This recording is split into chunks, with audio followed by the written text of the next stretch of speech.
Real Talk is proudly sponsored by Huawei P20 Pro and MTN. Each week for 10 weeks, we're giving away the latest Huawei P20 Pro and 10 gigabytes once-off MTN data to 10 amazing storytellers. All you have to do is share your special moments with us. Follow at Huawei ZA and at MTN ZA and tag us with hashtag Huawei P20 and hashtag Real Talk Moments. We want to see and hear your stories and create lasting connections across the country. Each week there's a different theme, so keep checking our social pages for details and you could be a winner.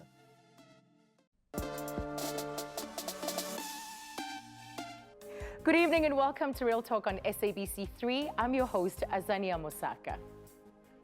It has the capacity to infiltrate families and communities in a way that ruins lives, drug addiction.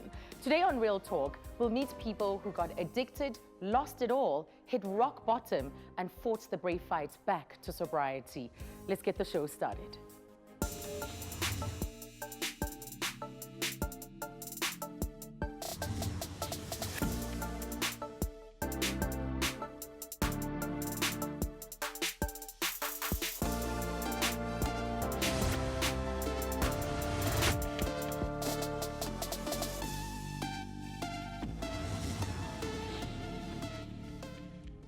Drug addiction is a subject that's very close to home and one that I'm absolutely passionate about.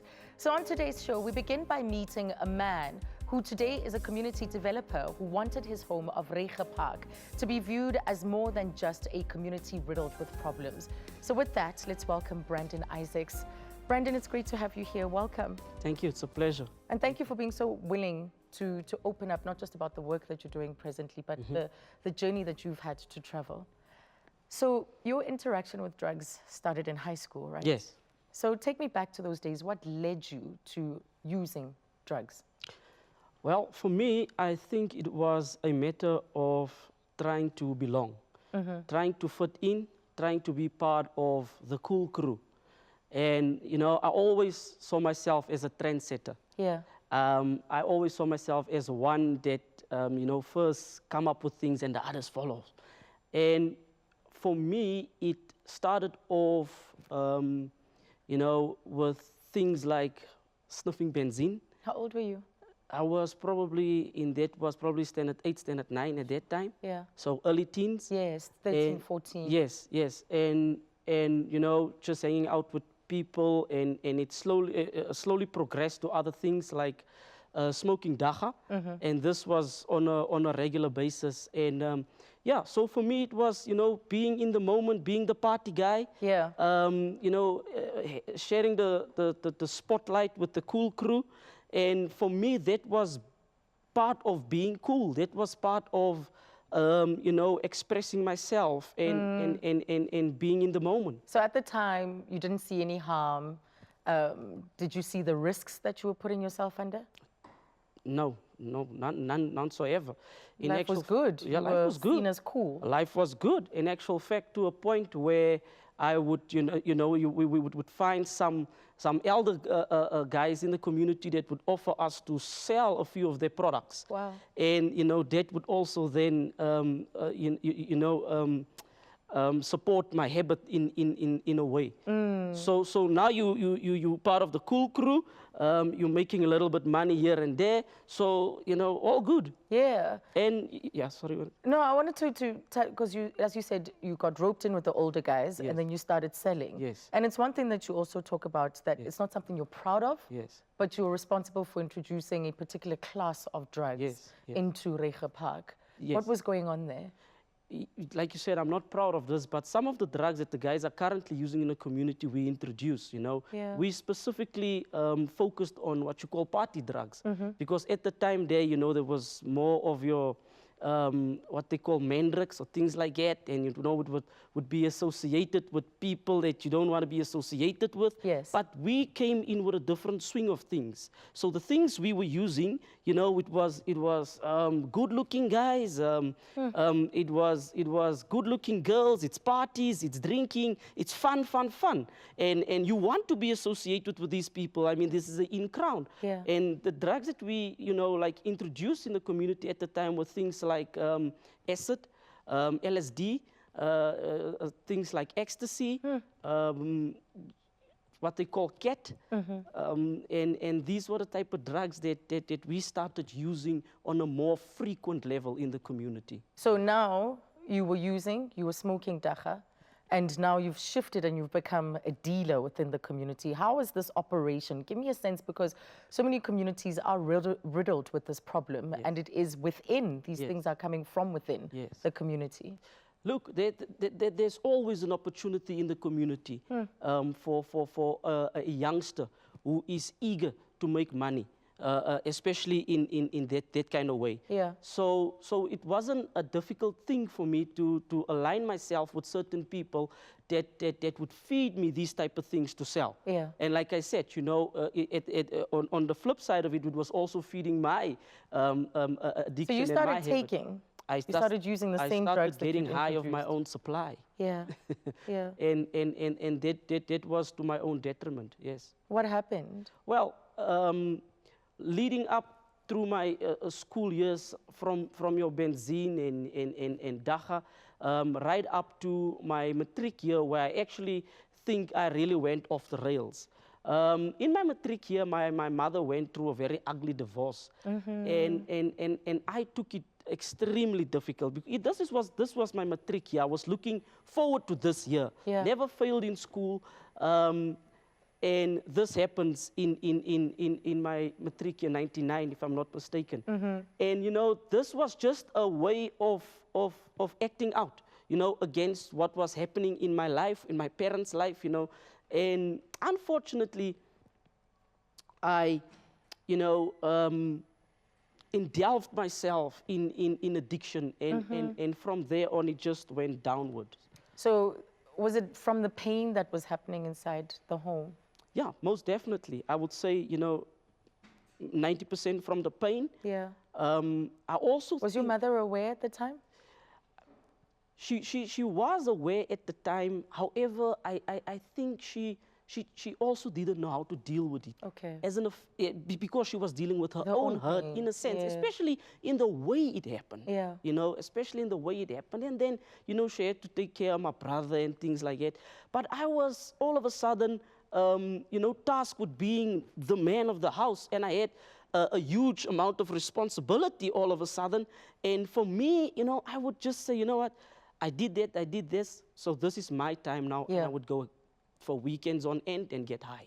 What was the cost of all of this? Because it tends to affect relationships, it Yes. affects your ability to work, Yes, to hold down a job, Yes. in fact. yes. What would you say was the cost in your life? Well, one of the prices I paid was I lost my job.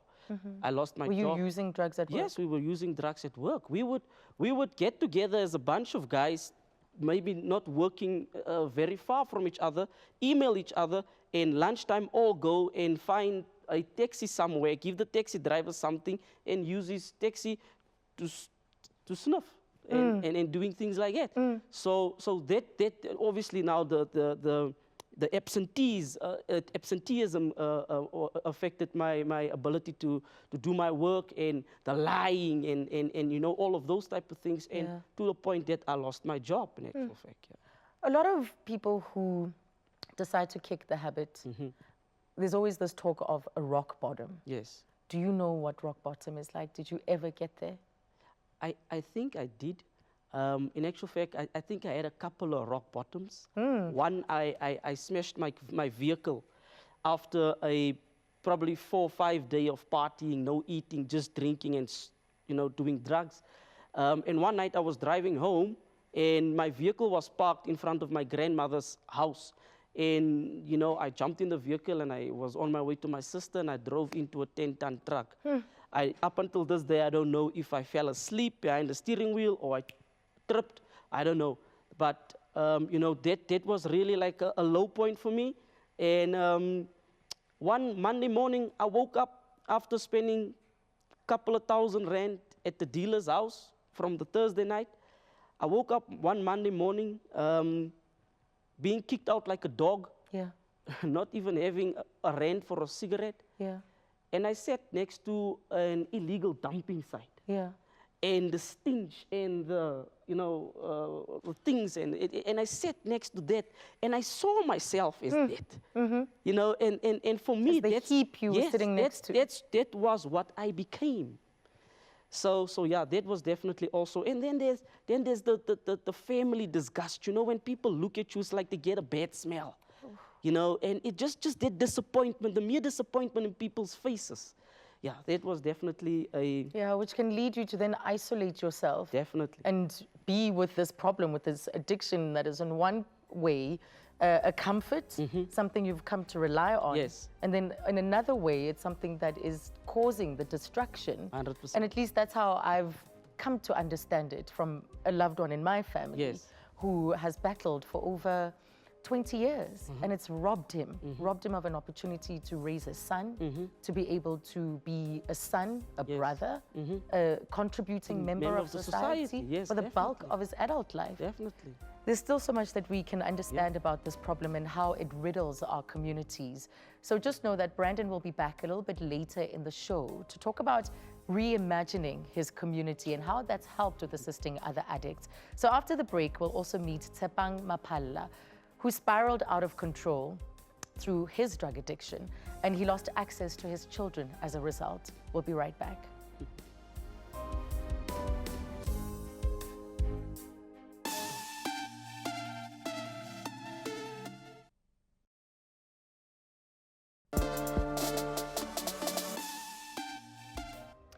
Welcome back to Real Talk. Today we're getting first-hand accounts from people who have overcome drug addiction. Tshepang Mapalla used to have his life in complete control until one day his drug use got the better of him and he suffered a number of personal losses and ultimately ending up being homeless. Tshepang is here to share his story with us. Tshepang, it's so nice to have you here. We're very fortunate that you came to tell us your story. Yeah, thanks for having me. I know it's not easy. Yeah, Are you nervous? yeah, a little, but I'm fine. You'll be fine. Yeah. Okay. Because you lived it, so we just also want to learn about what happened, what can go wrong for someone. So for when it was what, 8 years ago, 2010? It was yeah, I started in 2010. Yeah. Do you remember how it started? Yeah, actually, it was when I finished my matric. Yes. Then luckily I found a job and it was a good job. They paid me good money, and then that's when I moved out of the house. Yeah. Got an outside room. So I had the freedom. My friends would come, would sit in the room, smoke. I was smoking marijuana at that time. I was not using any drugs. Until one of my friends came, I thought maybe we were smoking weed, but inside that joint, there was something. It was not the same as the weed I used to smoke. Yeah. It was different. I felt very, very differently. So every time I wanted to smoke that one, apparently that weed had heroin inside, and I didn't know. When did you find out? A couple of days after he came from prison, and then they didn't allow him at his place. Oh. So he was sleeping at my room because it was an outside room. Could just sneak in and sleep there. He introduced me to this thing until I really got hooked to smoking this heroin. Yeah. If I didn't smoke it, then I wouldn't be the same. Everything will change, my attitude, everything will change. See, until I started going to the dealer myself, buying my own joints, it affected my job. I was starting to arrive late. Sometimes I don't go to work, more especially after paydays. Yeah. I wouldn't show up at work. What did that do to your money? How much were you spending? I was spending too much. Maybe I would just... Were there things you weren't doing and deciding to use it on the drugs instead? You know, I would check my transport money and use it on drugs. Then the next day, I don't have money to go to work. and it's a problem. It's absenteeism. It's a big problem, and it would happen regularly. Yeah. You see. So until I decided, no, I've been absent for a long time. Let me just don't go to work. Then that's how I lost my my job, and then I had to. Actually, you know, I don't have a job now, Yeah. but I still have to smoke. Yes. I have to find ways to get my drugs. What did you So do? I started taking things from the house, like taking valuables, selling them so that I can get my drugs. And then that's when my family decided, we can't stay with you. Yeah. You are going to finish everything in the house, so find yourself a place to stay. That's when I went to the street. I had 2 kids. Oh, so by then Yes, you had 2 children. I had 2 children. And What was your relationship with them like? it was good. It was good, but Were you a present father? yeah, I was. Okay. Like they were staying with their mother. We rented like a shack. Okay. You see, they were staying there. I would go and visit them, maybe stay for 2 or 3 days, go back home. But they didn't originate from Gauteng. They are from the Eastern Cape. Okay. So when I lost my job, they had to go back to Eastern Cape because I couldn't support them without a job. Yeah. And then that's when I went to the street of Johannesburg, stayed on the streets. And And how did you hustle on the streets? What were you doing? As you said that there was still this drug addiction yes, and that was on your mind. you have to make sure that you feed it every day. Maybe every day you will maybe smoke 5 times. Yeah. Yeah. I was 5 times in one day? Yes, 5 times, because it takes a short, like when you smoke the drugs, they stay for a short period of time in your body, and then you have to do it again and again. Okay. So that you can be able to function. When I go to the streets, I was recycling, picking up bottles, cans, taking to the scrapyard so that I can get that 20 bucks to get my bag. When it's finished, I go back again. Where were you living? Nugget. Yeah, just sleep anyway. Where you can sleep, you just sleep anyway. As long as you have something to cover yourself, it's fine. Yeah. Yeah. Until I decided that before I even went to the street, I went to rehab. The company that I worked for, they tried to help me. Took me to rehab, but it didn't work. Why? Do you know why it didn't work? I'm not sure, but that was, I don't know how that happened, but the same day I came off the taxi at North Street. Yeah. I jumped off the taxi and I went straight to the dealer to have my bag from rehab. How many weeks did you spend in rehab? It was 6 weeks. You spent 6 weeks clean. 6 weeks. And the first thing you did when you came out? I went straight to the dealer because I don't know what didn't go right, but I felt like I need to have it. I need to smoke. Yeah. Yes. So I relapsed the first day I came from rehab. And then that's when I went to the streets. And was it still heroin? Or Yes. was it nyaope now?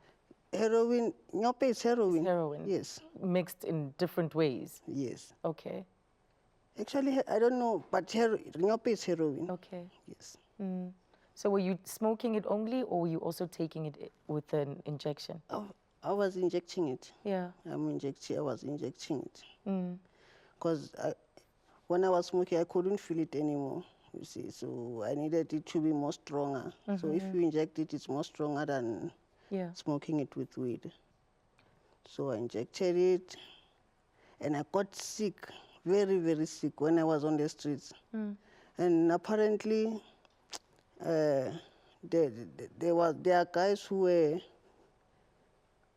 were helping like people who stay on the street to be aware of the dangers Yeah.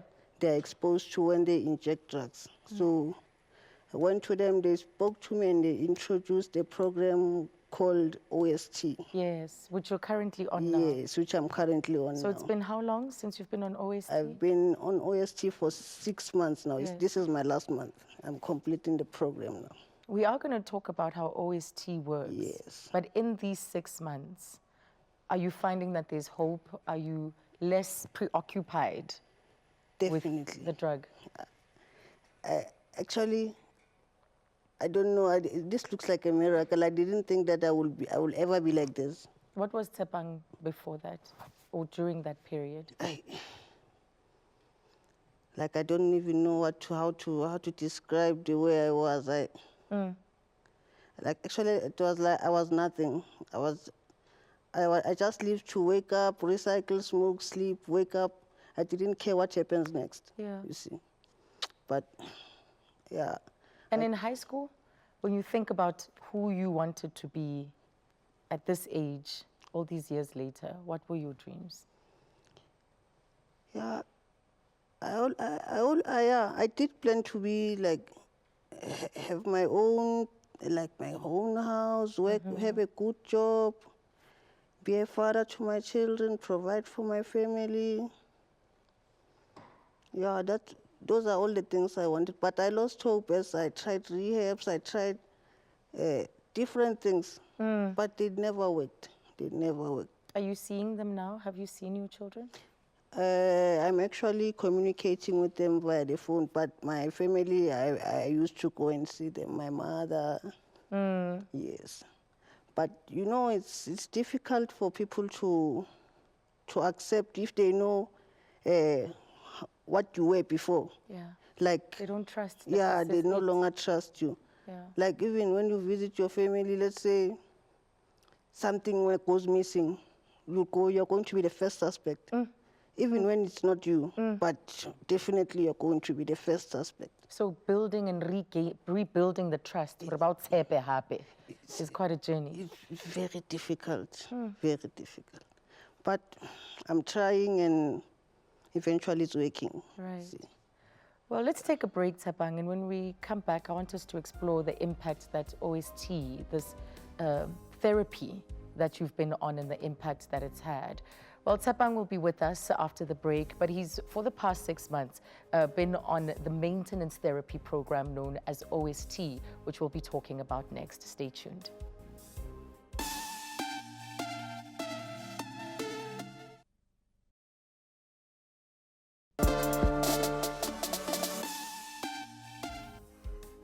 Welcome back to Real Talk on SABC 3. The stage is yours.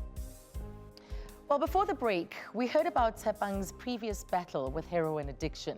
And over the past 6 months, Tshepang has been on maintenance therapy involving opioid treatment. Well, to talk more about this, we've got Tshepang still on the couch and also joined by program coordinator at the Right to Care organization, Edward Sibanda. Edward, thank you for being here. Thank you for having me, and good evening, listeners. You know, it's been such a frustrating program problem, I should say, within our community. So when you hear that there are such therapies, it raises hopes. So what is OST and how does it work? Okay. So OST, it's medically assisted therapy, if I can put it that way. So what happens is that it is given to people who are opiate dependent. So it is administered. So heroin is seen as an opioid? Yes, it's an opiate. Yeah. So it's OST stands for opioid substitution therapy. Right. So this is a replacement drug. So you are getting a lesser euphoric version of that particular drug. So even if you take your cough syrup, there's a certain form of codeine there. Yeah. So what it means is that you should be able to function in a certain way. Just like Tshepang now is actually fully functional, is now a PA educator, is working due to this OST medication that he's getting. Right. So there are some people that cannot kick drug use, but they would rather have this maintenance therapy that enables them to conduct their day-to-day activities. That's interesting because we talked about the relapse after Tsapang went into rehab. Yeah. And you're saying, how different is it then? Let's understand how Okay. different it is from rehab. So what normally happens, rehab is short-term. Yes. So like you said, you went into rehab for 6 weeks. Others are even shorter than that. Yes. But this is a maintenance therapy where we actually record you as being on OST if you have actually been on treatment for at least 6 months. So someone can actually be on OST for the rest of their lives. Someone can actually take a decision like what he's saying now that he's no longer using. So he can actually make a decision to say, I'm quitting. So it actually helps you to function in a day-to-day environment. So you find that now we've got lots of cases whereby people who are on OST, they are reintegrated into the community, they are back with their families, they are actually getting work, they are back at, they're employed. So that's actually what helps. Because the fact that it is over a period of time, it's long term, it means chances of someone relapsing are very minimal. That's it. And I think with alcohol addiction, we always see it as lifelong. It's something that you manage for your entire life, in fact. Addicts do count. It's month 1, month 2, you know what I mean? And it's good that we have this approach then with drug addiction, hard drugs. So how does it feel, Tsapang? Give me a sense of how you feel being on OST. I just feel normal, like I'm able to do, like, I'm capable of doing anything that I want to do. You don't like, crave help? No, not at all. Yes. Not at all. As long as I keep taking my dose daily and being checked regularly by the doctor, no, I'm 100% fine. 100%, and I can do my daily activities very well. Yes. Like, I don't stress about going to try to find money to go and smoke. No. I have time to do other important things and think straight and normally. Are you buzzing? No. There's no buzzing no. because it's a substitute of the opiate. So there's no similar feeling to being on a drug. Not at all. Not at all. You feel normal. I'm normal. Wow. Right, we do have a caller. I'm sorry, Edward, we'll come to your response in a bit. Andile, good evening. I understand you're on the line. Welcome to Real Talk. Yes, hi. Good afternoon. How are you? We're good. Welcome. Andile? Yes. Actually, I just wanted to, first and foremost, to congratulate Tsapang. Tsapang has done a great thing, Azania, but I just wanted to check with him first, with him. Before he started using drugs, he had never used drugs before, but the devil inside of him made him do the things that he didn't want to do. How did he escape the edge that made him always go back to what he calls as a satisfaction? Right. Oh, thank you for that. Thank you, Andile. So he's saying the demon, the devil, the thing that was hurting or was aching inside of you,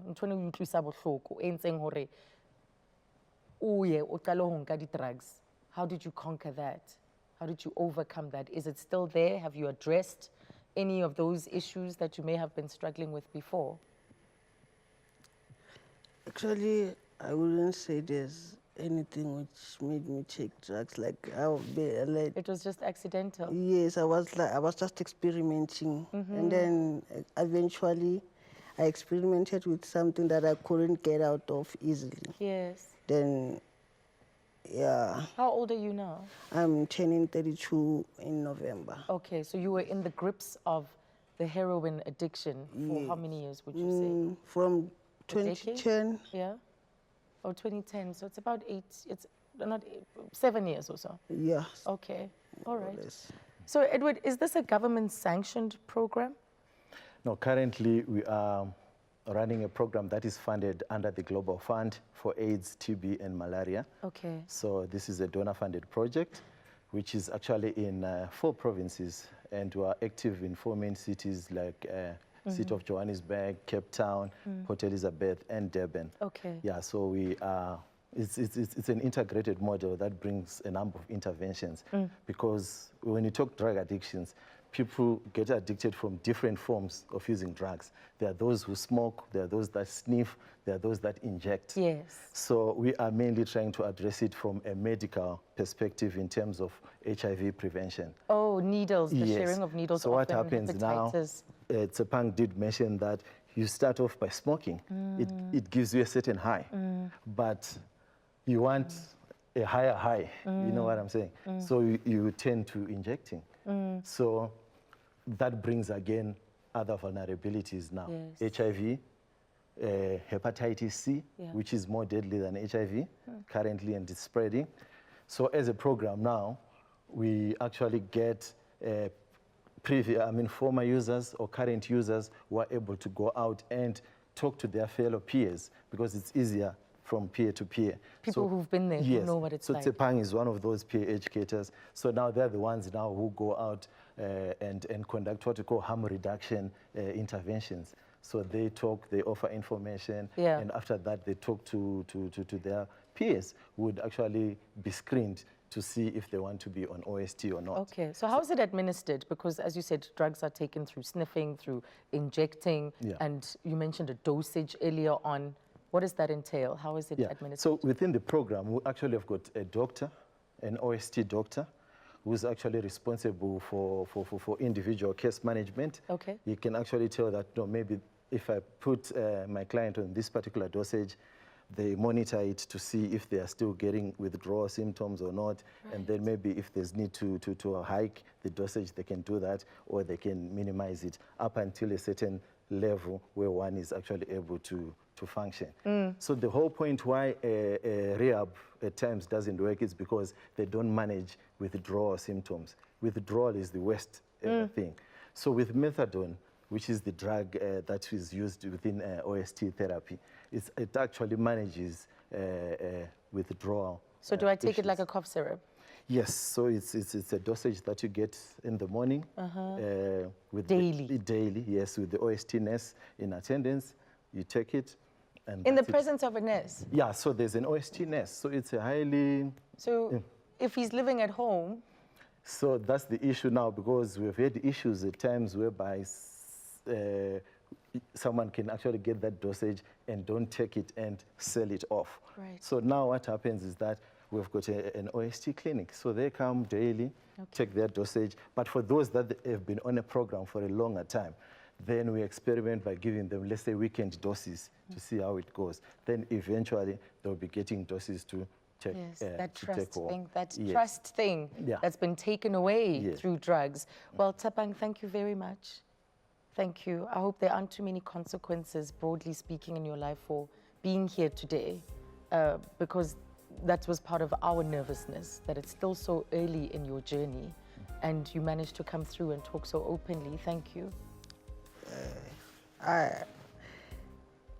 I'm the one who should be thanking you. I think people need to know out there that there's still a chance. If you are a drug user, you can still change your life.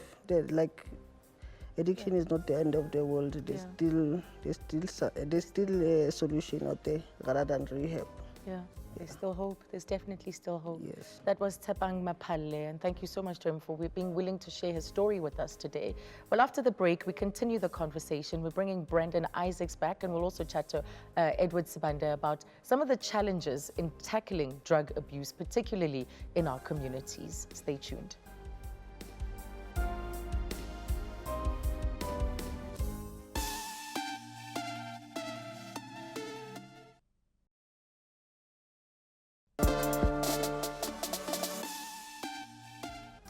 Welcome back to Real Talk. Well, it has often been said that tackling drug abuse requires a holistic approach. And when it comes to impoverished communities, poverty and unemployment often play a huge role in people relapsing.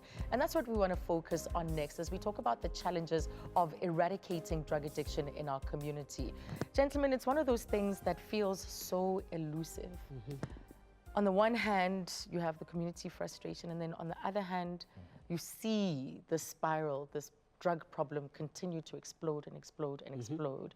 That's why, Edward, I was saying to you earlier, hearing about OST almost gives a little bit of help or a little bit of hope, a glimmer of hope. What happens when someone relapses? Let's look at that, because they've come out of rehab, they're back in the community, and it's an impoverished community where there's unemployment and poverty. What happens? We're more susceptible, clearly. Yeah, definitely. Yeah. So I think the issue of relapse, it rests upon the type of support that one gets. Yeah. So if you don't have what we call psychosocial support within the community, within the family structure, within the community structure, it's easy to fall back into drug usage. And also the attitude that is also rife within our communities in terms of us stigmatizing people who use drugs. So it's like it's them and not part of us. Yes. So that, in a way, it exacerbates the situation in terms of... So what's the role of the family then? So the role of the family, like we mentioned earlier, if someone, let's say, is on a treatment and they come back home, you should be able to support that person, just offer them moral support and ensure that also if they're taking any medication, they take it as prescribed. So as part of our program as well, we also look at the individual in terms of them having someone to support them to go through the OST treatment. Okay. Yeah, so if you've got that particular support, then you are most likely to adhere to the program. Absolutely. Than someone who doesn't have. Yes. But now we do have issues whereby some of our clients, they are homeless. So now it's very difficult to adhere, and then they're on the streets, they're hustling to make the money for the next fix. They're also running away from police. Yeah. Remember, drug use in South Africa is still criminalized. So we always say that criminalization is a bad public health policy in the sense that it fuels stigma, it fuels all those issues. Okay. Yeah. Right, and through your initiative, Brendan, Reimagine Rehab, you also are busy with dialogues, with community engagement, you help with the rehab initiative, you tailor-make it to the individual. Those dialogues are probably very critical, because the wounding is not just to the individual and the immediate family, but the wounding is to a broader community. Yeah, definitely, Azania. And, you know, just to add to what Edward said, with that, you know, you've got a component where the person would come out of the rehab structure and is still unemployed. Yeah. So that exacerbates the problem then, and the situation. And you know, that's unfortunately the gap within the rehab system. You know, I've been clean for some time now, but going out, what is there for me to do? You know, and one of the things that assisted me, and to answer your question, you know, was a program I was involved in called Investment in Excellence. And it's run by a company in the Johannesburg region. And, you know, every human being have a natural desire to be connected. Do you understand me? It's just within us. And what we are trying to assist the young people especially with is, you know, to show them that you have meaning, you have purpose, you are connected. You are connected. We all are connected in one way or another. Right.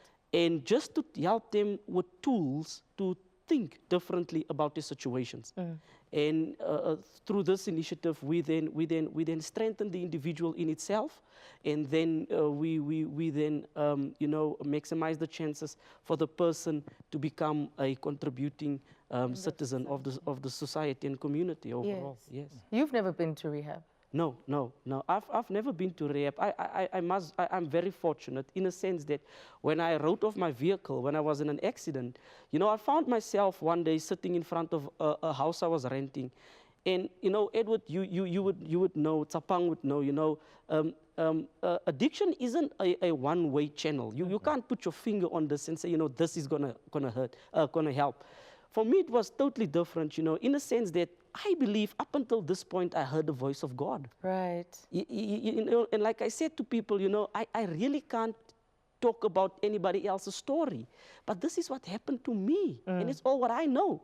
And when I talk to people and encourage young people, you know, I would always do it from a point of connecting to a higher force or a higher being. Sense of purpose. Sense of purpose. Connectedness. It's your natural, you are naturally wired to that. Yeah. You understand me? Yes. And I must say, for me, that was my strong point. Yeah. I wish you all of the best with Reimagine Rehab. No, thank you. I think a lot of communities could do with Yes. that kind of hopeful injection. Yes. And Edward, after this program, I'm sure that your numbers, your phone lines will be inundated with people needing to be on this program or referring But now family the members. challenge is around resources because the OST therapy is also quite expensive. Yeah, So like yeah. countrywide, we are only having 100 people on OST. I see. So if the government and other role Need players come on board, it means we can have more people. Yeah, we need more funders. And hopefully there are organizations out there who care about what's happening within our communities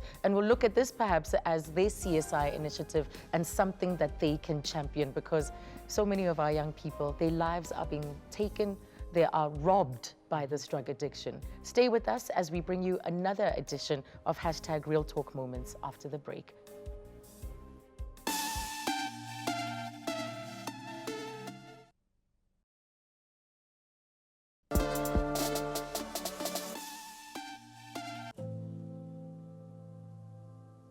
So today, MTN and YWay are sending us on what I'm calling Mission Smile. It's all about sharing those special moments and connecting with great people. The kid we're profiling today is only 15 years old and he was born with half facial paralysis. He struggled through life. He's been in quite a dark space and I know he's an absolute adventure lover. So the goal today is to head underground. Hello guys. Hi, Are you married?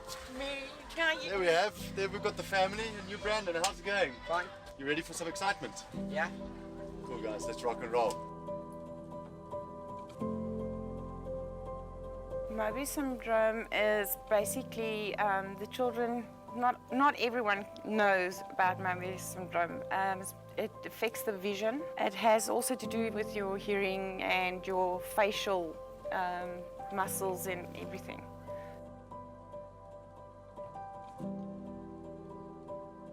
When he was born, as a mother, I felt I did something wrong. And I think most mothers and, well, most parents feel that way, but it happens. It's either it comes through the genes that you don't know about, and there's nothing you can do about it. Only do improvements on it. Having a condition like that, if you can overcome it and get through it, you come out on the other side a better and stronger person. And I think that's the goal of this young man's parents, is they want to build up his confidence. They've obviously done the reconstructive surgery. They want to make sure that that he starts integrating into society again and he gets that confidence to be whoever he wants and become whatever he wants to become. There's quite an important analogy here because we are going into a dark space, into a cave, and for Brandon, he's probably been in a dark place for a long time. He's had his reconstructive surgery and I think he's realized there's light at the end of the tunnel, and hopefully by the end of today, we'll see some light at the end of the tunnel. Are you guys ready for this? Ready? You're not scared, Brandon? You faced bigger challenges in your life, haven't you? This is nothing. Walk in the park. Let's do it. Brandon's dream was to explore the caves. He's very, he likes to explore different things. Like he's not like a normal child. He likes to go and do adventures and stuff. So it was a big surprise. He didn't expect it, and you could see he was intervening like much more than he normally does. Brandon's like any other young kid. He's a young boy that's adventurous. He wants to get out into the great outdoors. He's never been to the Stateford Sand Caves. This is the cradle of humankind, and it's an important place for any young boy to come and explore. Do you like shiny stuff, Brandon? Yeah, well, Are you sure? Okay, I also do.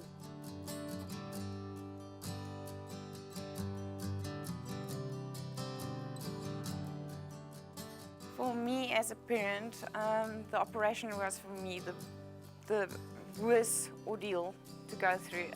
They had to remove a muscle out of Brandon's upper limb and insert it behind his ear into his face and connect it with all his muscles in his face so that he can have a face expression. And it's a very crucial operation because his hearing can be affected. these hashtag Real Talk moments mean so much to me, especially on a day like this where you can actually go into a situation and see a smile on a kid's face. Brandon, you've had an awesome day, huh? Yeah. Hey, we've had the best time connecting with Brandon. He's been through such a tough time recently, but he's at the top of it. He's working his way through it. He's got himself some wisdom by stroking the hand. And Zodwa, thank you for being the best tour guide ever. You're welcome.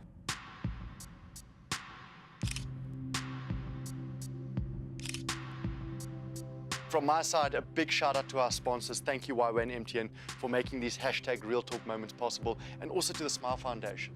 They're the foundation that helped Brandon. They got him the right doctor, a specialist that flies in once a year from overseas to fix kids with these issues. They've supported this family throughout their difficult journey, and doing this is just so rewarding. I hope you guys had fun. We did, thank you. I've got a lot of respect for both of you because you've both been through the most together. Thanks. So on behalf of our sponsors, YWay and MTN, just a small little token, a little gift for you. To say thank you for connecting with us today and sharing these moments. And I'd really like if we can shoot a little video for Azania back in studio. So hello, Azania. Hello, Azania. There you go. Azania, I just want to say again, we've connected with a fantastic family. Brandon's, he's been through the most and he's struggled through life. He's been in a dark place and hopefully there's light at the end of the tunnel. But for me, it's the worst that in today's society, if you're different, you get judged. It shouldn't be like that. And for me, as a mother, if I can give advice to parents out there, the bullying, if we can just have a look at children and educate children on bullying. 100%. Let's stop the bullying. Much love. Cheers, Azania. Bye-bye. Oh, what an incredible young man. Thank you, Yanes. Thank you, Huawei. What a wonderful day at the Sterkfontein Caves. Keep those hashtag Real Talk moments coming. Ever so moving. Congratulations go out to Mandlakaise Zungu, who is this week's winner of the Huawei P20 Pro plus 10 gig MTN data. And thank you once more to Brendan Isaacs, Tepang Mapalla, as well as Edward Sibanda, my guests from earlier on in the show. Tomorrow on Real Talk, we are spending time with the man who's bringing South Africans one night of soul through his timeless music. I'm talking about Grammy award-winning R&B singer Anthony Hamilton, everybody. He'll be here on the Real Talk Couch. We'll see you again tomorrow evening. Good night.